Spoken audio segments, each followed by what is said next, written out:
그러면 사유만 있어서 고의시해제가 되느냐?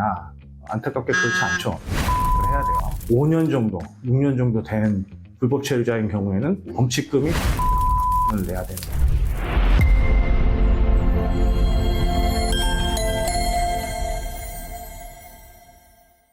안녕하세요. 골든의 류정입니다. 오늘은 2024년 4월 4일 목요일 오후에 영상을 찍고 있습니다. 최근에 불법 체류자들 단속이 강화되고 있죠. 매년 4월, 5월 되면은 특별 신고기간, 잦은 출국 특별 신고기간이 지나면 집중 단속을 합니다. 그래서 최근에 불법 체류자에 대한 보호일시 해제 문의가 급증을 하고 있는데 오늘은 보호일시 해제를 주제로 영상을 찍도록 하겠습니다. 보호일시의 보호는 외국인들을 보호한다는 의미로 쓰여지는데 쉽게 말하면 우리가 유치장에 유치되는 경우와 비슷한 거죠. 그래서 보호는 쉽게 외교적인 문제가 있기 때문에 너무 강제적인 테두리에서 외국인을 수용할 수가 없으니까 용어를 부드럽게 보호라는 용어를 쓰고 있고, 보호소에 일단 가게 되면 출입국에 있는 임시 보호소에 있다가 최종적으로 보호센터로 이동을 하게 되죠. 그런 절차를 통해서 외국인들은 수용이 되죠. 불법 체류자라도 해제를 할 수 있는 경우들이 있습니다. 해제 사유들은 몇 가지가 있는데요. 대부분 다 인도적인 사유가 해당이 되죠. 첫 번째는 이제 질병, 생명에 위독한 상황이라든지 병원 진료가 반드시 필요한 경우에는 보호일시 해제 사유가 되고요. 두 번째는 이제 소송이 있을 수 있습니다.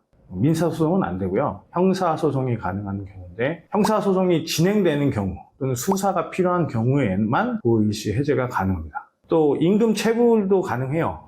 근데 이건 반드시 1,000만 원 이상의 노동청 진정이라든지 형사 소송 중인 경우에는 해제 사유가 됩니다. 재산 정리의 사유도 됩니다.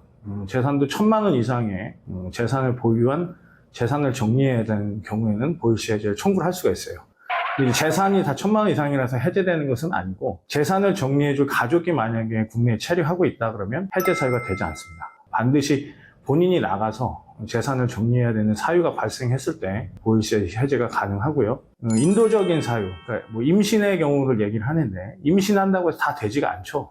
임신은 22주, 비행기를 탈 수 없는 경우라든지, 미성년 자녀가 있는데 보호해야 될 대상이 보호된 외국인인 경우에만 인도적인 사유로 보호일시 해제가 됩니다. 여러 가지 인도적인 사유가 있지만 특징적인 것들은 규정상 지금 말씀드린 사안들이 사유가 해당이 되고, 그러면 사유만 있어서 보호일시 해제가 되느냐?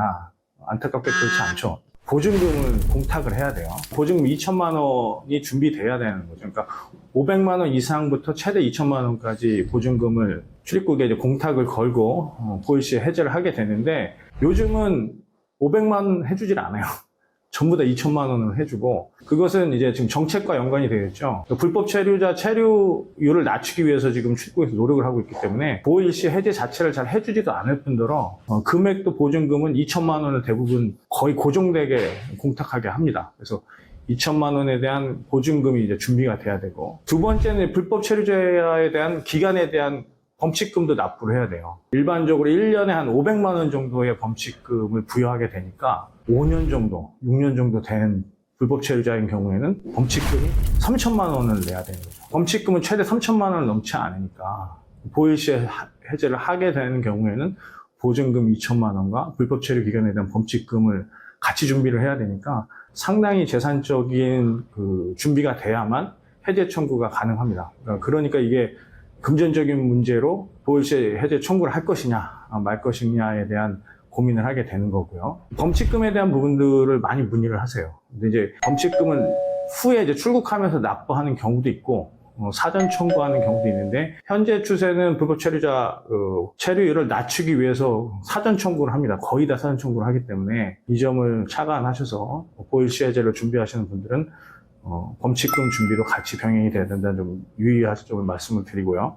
최근에 문의해 오셨던 분들 중에 좀 안타까운 것은, 수임을 하는 전문가한테 금액에 따라가시면 안 돼요. 착수금만 가지고 보호일시 해제가 인용될 수 있는 확률이 낮아요. 근데 경험 없이 또는 된다는 말로 일단 착수금을 받고 실제 실패하게 되면 금액을 모두 다 날립니다. 되는지 안 되는지는 해본 사람만 알아요. 지금 얘기한 사유만 가지고는 해당이 되지 않습니다. 여러 가지 준비해야 될 사항이 있고, 또 고려해야 될 사항 중에서 되는지 안 되는지 아는 사람이 제대로 이 일을 할 수 있으니까요. 이 영상을 보시는 분들 중에서 보호일시 청구를 준비하시는 분이 계시다면 경험이 많고 전문가인 저희에게 연락을 주시면 도와드리도록 하겠습니다.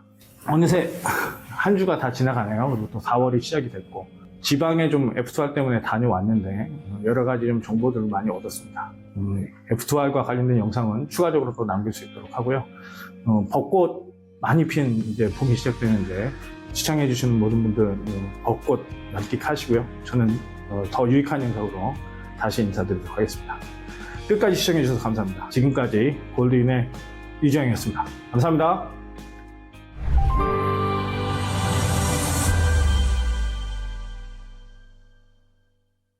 감사합니다. 언니들. 아, 기분 진짜. 뭐야?